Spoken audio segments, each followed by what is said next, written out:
Welcome to Disability Rights South Carolina University, Voting 102, Voting is My Right. We will get started in just 1 second, just so everyone knows a few things. We do have an ASL interpreter pinned to the screen, as well as closed captioning available for you today. Please know that we are recording this video and we'll be putting it on YouTube after the session has ended for available resource. Everyone has been muted in today's session. We ask that if you have a question, you put it into the chat or raise your hand. We will take the majority of questions at the end of the session today. Our next session will be next month on Vocational Rehabilitation 101, and we will be hosting it on April 17th. Our speaker today is Macy Adams. She is our Voting and Public Policy Coordinator, and I will let her go ahead and begin. Thank you, Macy.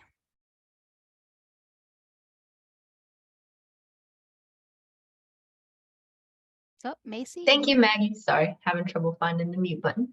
Thank you, Maggie. Yes, I am the Voting and Public Policy Coordinator here at Disability Rights South Carolina.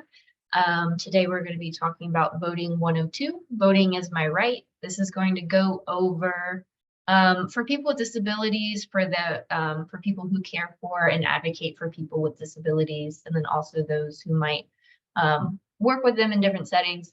This PowerPoint will really go into what are the voting rights for different people with for people with disabilities, and then how can we engage civically, how can we engage in our community beyond voting.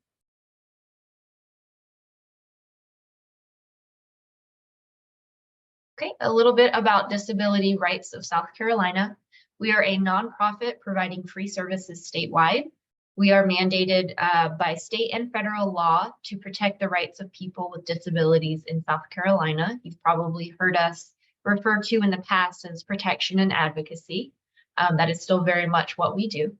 We're an independent agency, or we're independent of agencies that provide treatment or other services to people with disabilities. And our mission, we protect and advance the legal, civil, and human rights of people with disabilities in South Carolina.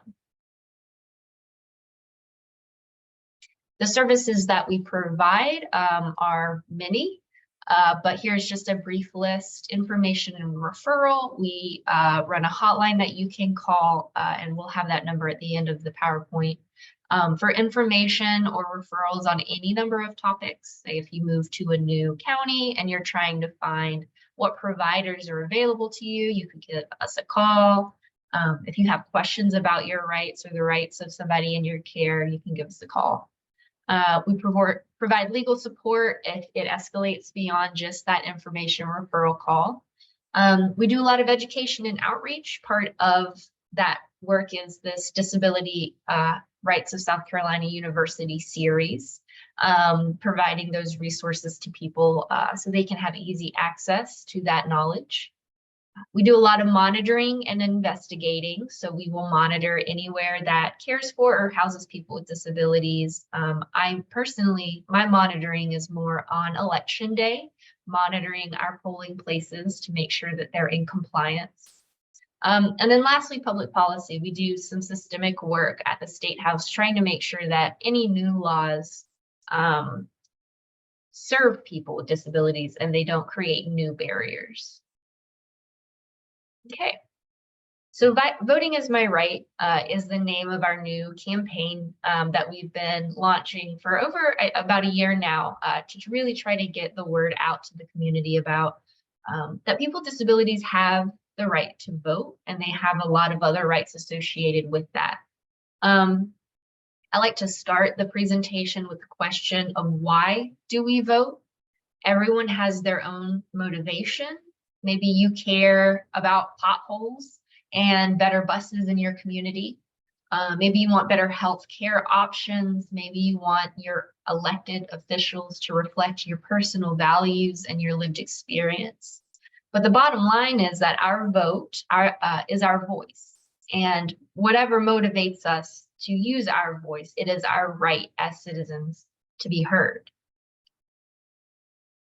Our right to vote has not always been guaranteed. it has been a fight. People with disabilities were historically excluded from public spaces or from making choices about their lives.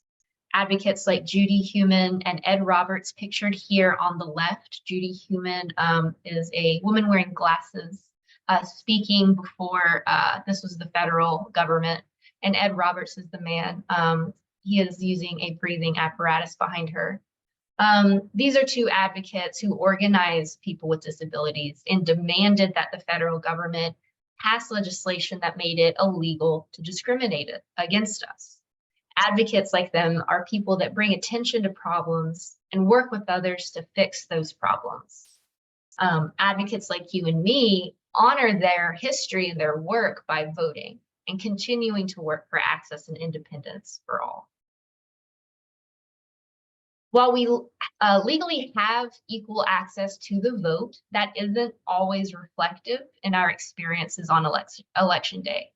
People with disabilities vote at a lower rate than people without disabilities, and that is the same for people who are younger, people who are of a minority race or ethnicity, people who have less than a college degree or make less than $100,000 per family.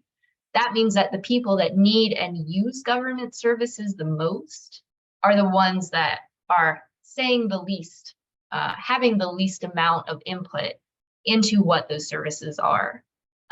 In South Carolina, only 38.7% of voters with disabilities voted in the 2022 election. And then in the USA, we know that 16% of voters with disabilities faced difficulty voting in the 2023 election. I like to point these numbers out because while our turnout might not be as high as the population that does not have disabilities, it's not always because we don't want to vote. Sometimes it's because of barriers that exist that prevent people from voting. And we'll talk a little bit more about that here. So voter turnout refers to the number of registered voters that actually participate in elections. Voter turnout is low across the board in South Carolina, but it is even lower for voters with disabilities. We don't think that turnout is lower in our community because people with disabilities don't want to vote.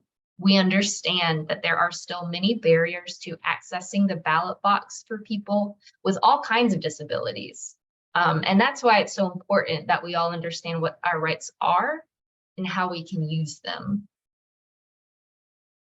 The table on this slide reflects the percentages of turnout. So in South Carolina, in the 2022 election, nationally, the disability vote had about a 50.9% turnout, whereas in South Carolina, the disability vote only had a 38.7% turnout.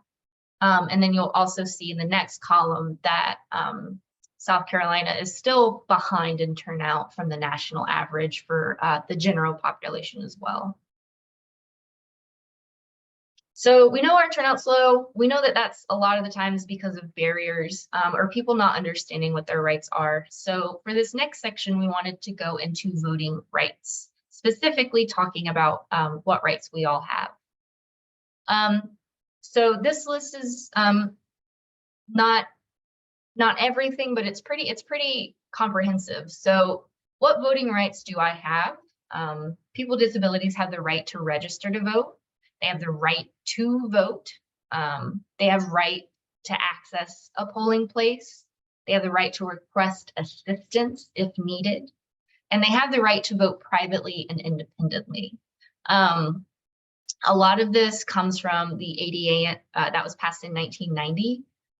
The right to assistance was offered in the Voting Rights Act of 1965.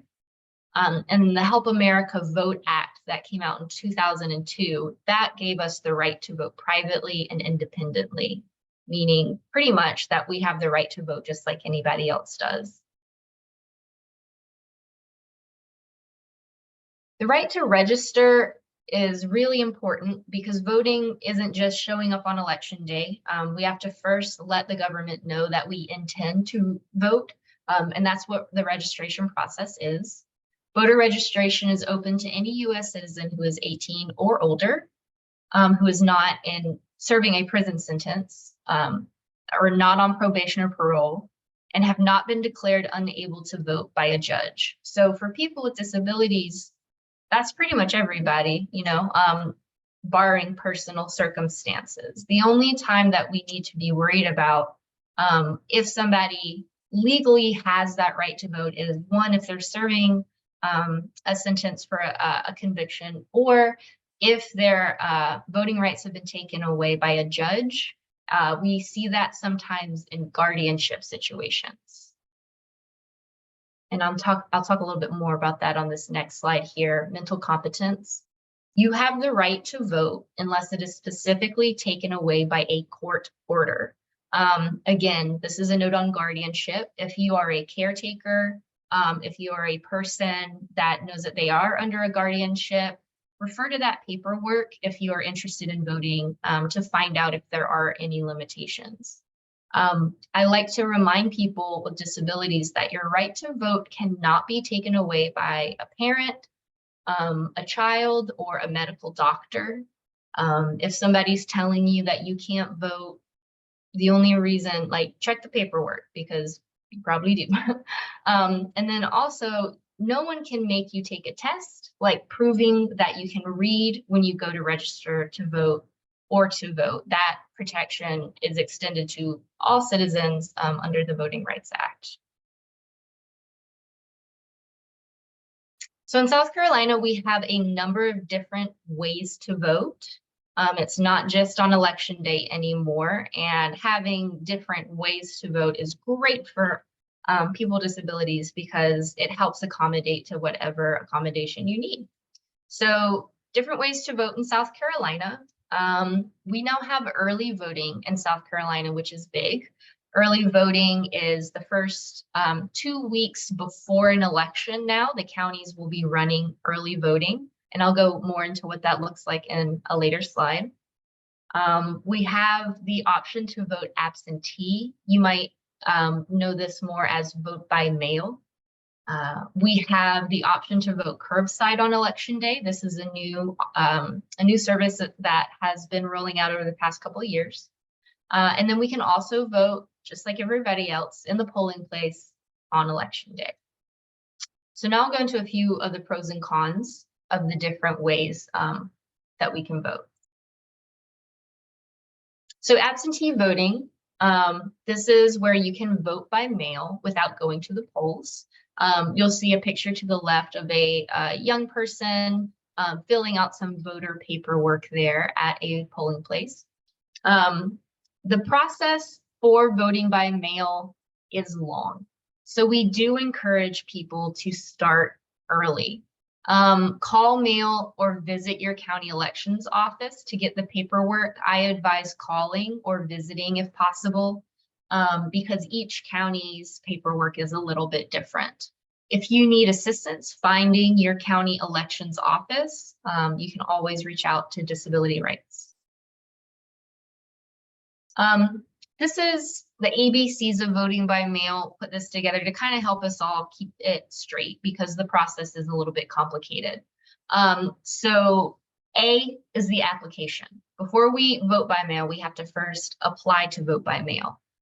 You can do this by calling or visiting or mailing your county office of registration and election to ask they send you an application to vote by mail. You used to be able to request this via email. That is no longer the case. You have to call or visit.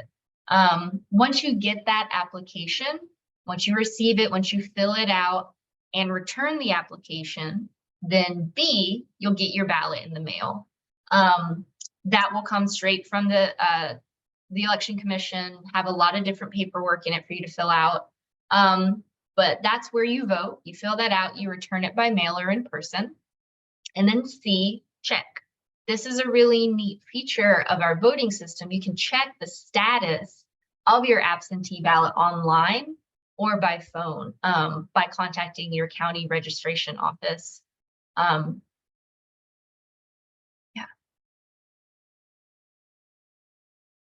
So if you're helping someone request their application or return their ballot at the county office, you will be asked to fill out a form attesting that you have the right to do so.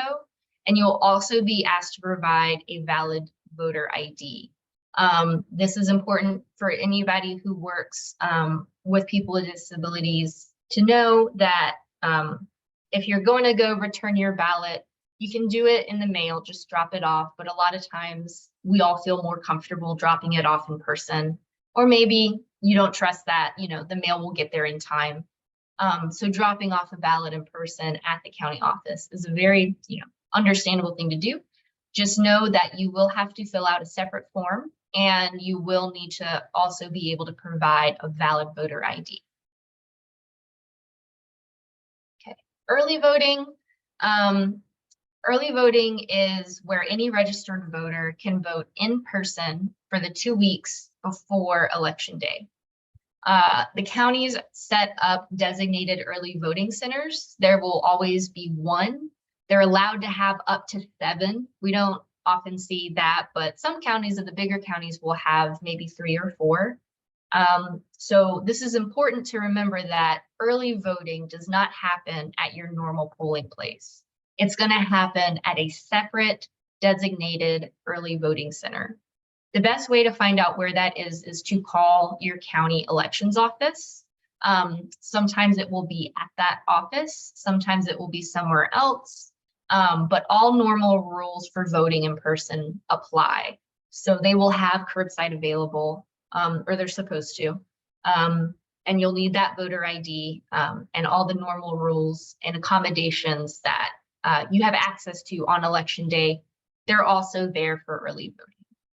I encourage people to use early voting if possible, just because if you run into a problem on Election Day, there's a lot of time to fix the problem. Sometimes, if you run into a problem voting early, there's a lot of time to fix the problems. If you run into an issue on Election Day, it's not always going to be a guarantee that we can get that problem fixed. So I encourage people to utilize the early voting period, because if something goes wrong, we'll have plenty of time to address it.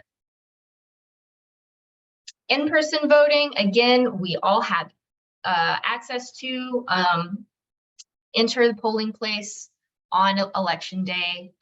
In-person voting is traditional voting at your polling location, and they are all supposed to be ADA accessible. This isn't always the case. We know through monitoring that often, especially in the more rural areas, our voting places don't reach ADA accommodations. Sometimes the parking lots might not be paved. Sometimes there's no clear way to enter the building if you use a mobility aid. But they are supposed to be ADA accessible. There are no accommodations to go to the front of the line. That is something that I like to remind people. Yes, if you go to vote in person on Election Day, expect to wait in line like everybody else does, although sometimes you can request a chair and they'll have that for you. Voting machines have a lot of accessibility features, like text size adjustment. These are touch screens, so if you want to make the text larger or smaller, that's a pretty intuitive way to do that. They have headphone jacks that if you would prefer to hear the ballot spoken out. Also in this picture on the right is a man holding a controller.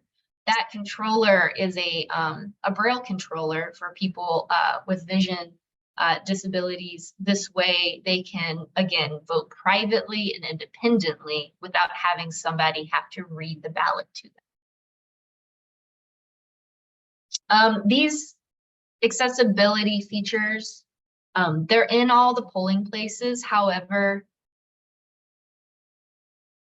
it's important to ask for them, to know what it is that you want ahead of time, because sometimes the poll workers aren't always as familiar with the technology. So if you are a voter that would like access to some of this AT, let the poll clerk know when you're checking in. A note on the right to assistance. So voters any voter has the right to receive assistance in voting if needed.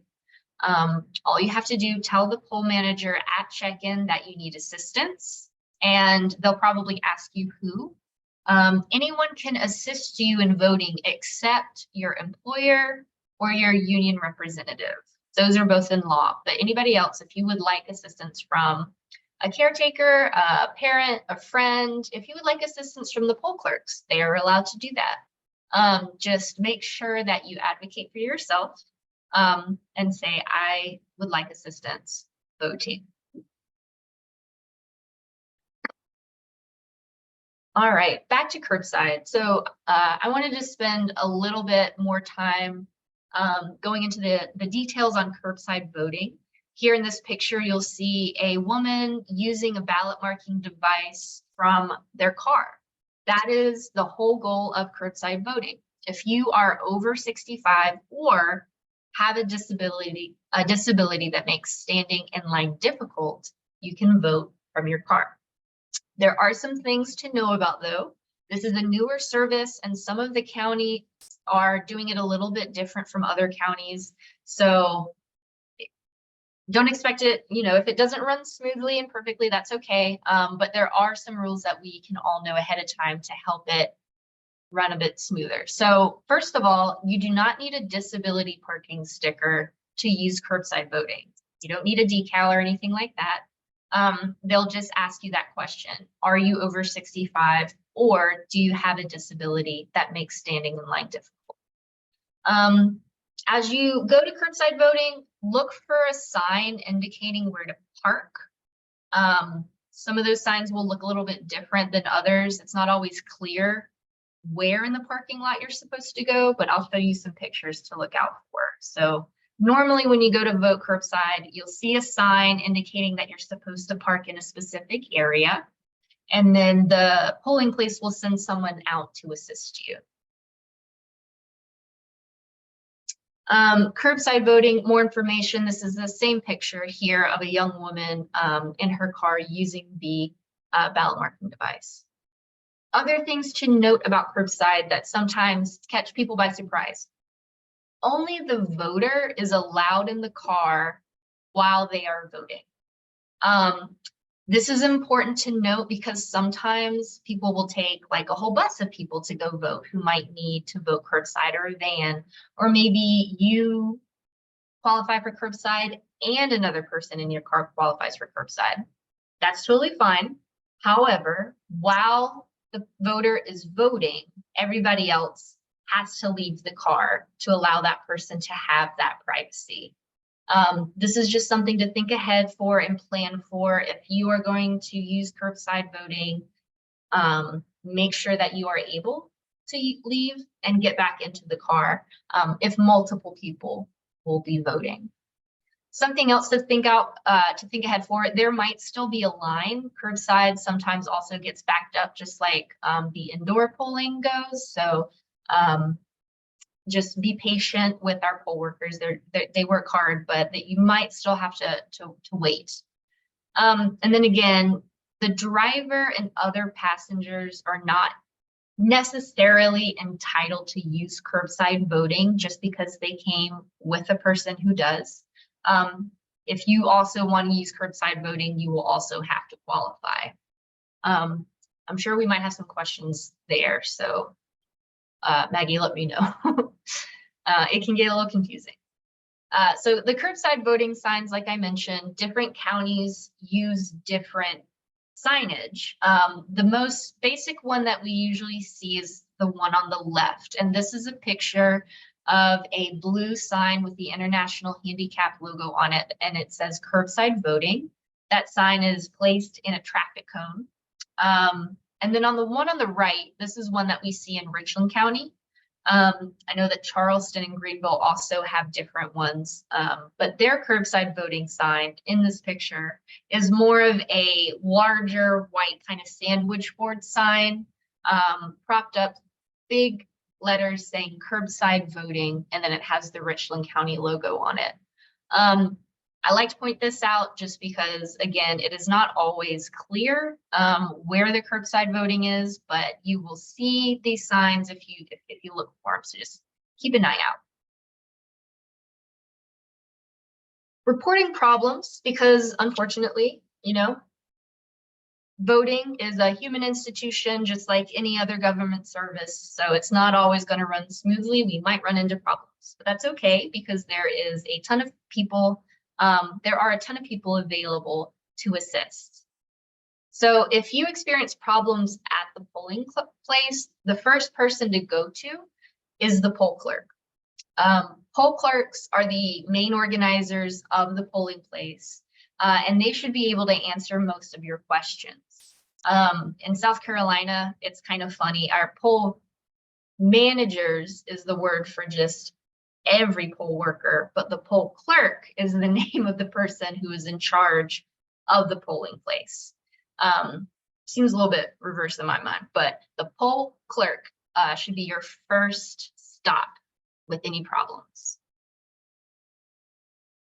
If the poll clerk cannot or does not address your issue, call the election protection hotline. This is for urgent issues that need to be solved in real time. The election protection hotline is a nonpartisan program that supports voters on election day and throughout the voting process. Disability Rights is a proud partner in the South Carolina Election Protection Coalition, and we share in problem solving with them. So if you call 1-866-OUR-VOTE, they also have a Spanish line, which is also here on this slide. If you call them with the problems that you have, you'll be connected to somebody instantly who has been trained in South Carolina's voting laws. Also, if you want to report a non-urgent disability-related issue, you can always call the Disability Rights South Carolina hotline for any voting questions you might have or to report any barriers you experience while voting. Our general hotline number there is 1-866-275-7273. And then we also have a TTY number at 1-866-232-4525. Our hotline, again, I always encourage people to call us if they have any disability experience, any negative experiences voting, because we want to know about that. It helps us make sure that we're getting out into the counties to talk to where the problems are happening. All right. And because this is the Voting 102 presentation, now that we know what our rights are, now that we know all the ways that we can access the vote, all the rights that we have in that area, I wanted to talk a little bit about beyond voting. There are so many ways that we can be engaged in our community, practice, those civic skills beyond voting. And people with disabilities deserve and have the right to be in those spaces as well. So one way that you can get involved beyond voting is to work on election day. Here you will see a picture of a woman who uses a wheelchair entering a polling place. You can get paid to be a poll manager. If you're a registered voter, you can serve your community by working on election day. You get paid for training, and that'll differ from county to county. Sometimes it'll be a couple hours. Some days that might be like a half day of training, but you get reimbursed for that, and you get paid for your time working on election day. Be prepared for long hours. It is a long day. It's not for the faint of heart. It's a 7 a.m. to 7 p.m. day. But we know that when people with disabilities are working the polls, helping set up polling places, there to advocate for voters, we know that more people with disabilities are able to access the vote and vote with dignity. When we represent our own communities, when we speak up for each other, then we can do great things, right? And like the answer to all the things I've mentioned today, the best way to learn more about being a poll manager is to contact your county registration and elections office. and they can talk you through the application. If that 7 a.m. to 7 p.m. day is a little too much for you, I totally understand.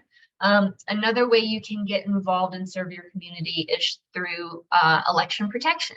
We mentioned that hotline. We mentioned that disability rights is a part of the election protection statewide coalition. And they do great work by training volunteers to help monitor polling places on election day. So election protection, a volunteer would only have to dedicate a few hours, 2 to 3, instead of say a whole day plus training. This is a volunteer position though, so there is no reimbursement, but you do get to really spend a lot of time in your community assisting voters on election day if they encounter any problems in voting.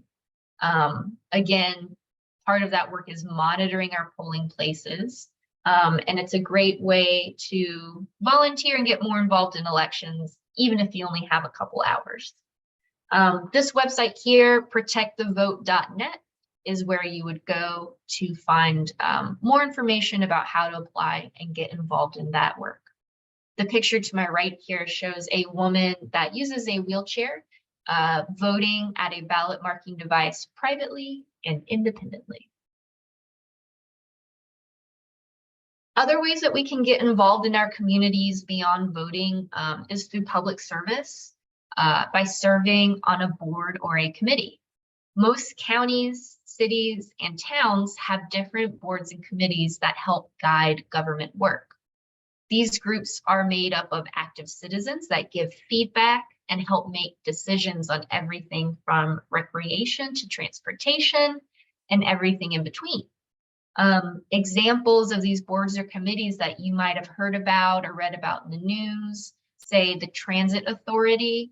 I live in North Charleston and our bus system is called CARTA, and CARTA has a citizen feedback board that you can sit on. Hospitals will also have these boards, zoning laws, etc. The best way to find out what boards are open in your area is to look on your county or city website.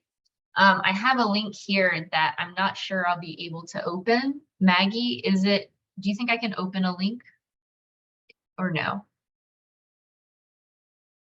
No, I don't think so. No worries, we will skip past it. But if you do want to go, I used the city of Greenville, South Carolina as an example. If you type into your preferred search engine, Greenville plus boards or committees, you will find a web page that'll take you to upcoming vacancies. All major cities and counties will have this, where they will have a posting of vacancies for different board and committee seats. Highly encourage you to check in with your local community. Maybe say if you live in Columbia, check in with Columbia, check in with Richland County, and whatever interests you have. Again, if it's recreation, if it's transportation, if it's healthcare, there will probably be a board that they need people just like you to sit on. And then the big kahuna, so to say, of public service is, of course, running for office. We believe that when people with disabilities serve in office, then outcomes for people with disabilities will improve across our community. Because when our elected representatives when they understand our lived experience, because they have that lived experience, that's where change happens. So if you would like to serve your community further, you can run for elected offices, city council, school boards, mayors, state senators. If you can dream it, they've got a seat for it, and you probably qualify. Running for office, again, start local and start early. Check your county office for a listing of what positions will be up for election in your community. Charleston County, again, I use them as an example because I live here. They post a candidate guide, which will show all of the seats open that you could run for, also showing deadlines for when you need to apply for things. signing up to run for office is called filing, and different positions will have different filing requirements. Your county will have a guide to help you through that. Sometimes filing requires a bit of money, a filing fee, but sometimes all it requires is a petition with signatures from enough people saying that they want you to run. And sometimes that petition can only, it'll only be 100 signatures that you need. So running for office is one of those things where they normally are paid positions. But yes, start local. Start as local as you can in your community. Maybe it's even a neighborhood meeting or a neighborhood association, starting that small. But we know that when people with disabilities run for office, when they serve, things improve for us all across the board. So that's that on running for office. One of the last ways that I wanted to share that we can all get engaged in our communities beyond voting is joining an organization.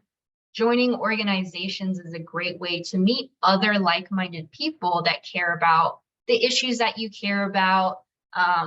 Say, for example, if you care about elections, you could join any of these great groups here we have listed on the left. NAACP and the League of Women Voters. Those are two of the oldest civic engagement groups in the United States. They're both nonpartisan and there are chapters all over. Rev Up is a disability-focused organization that tries to get out the vote for people with disabilities. And then the South Carolina Disability Voting Coalition is a hyperlocal coalition that you could also join. And before I go to the next page to share more about that, the picture here on this slide is a picture of a group of young people with different disabilities and abilities at their local elections and voter registration office.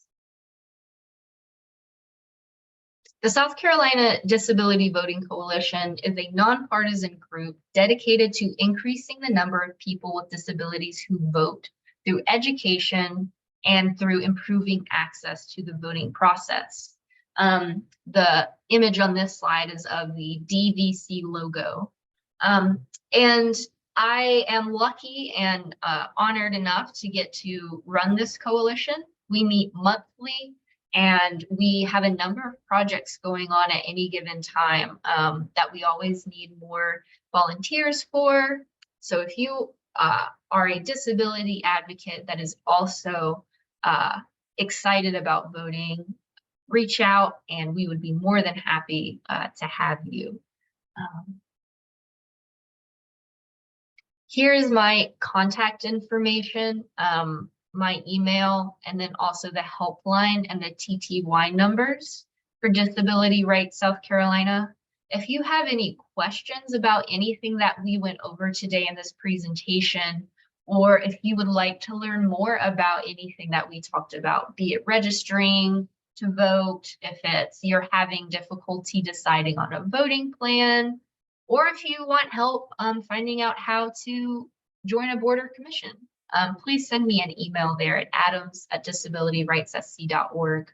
And then if you have any general questions, as always, our hotline is here to help. Maggie, is it okay if I stop sharing my screen or would you like me to keep it up? Nope, that is fine. Thank you so much, Macy, for your presentation today. If anyone does have a question, they're welcome to raise their hand or put it in the chat, and we'll be glad to answer any questions you might have.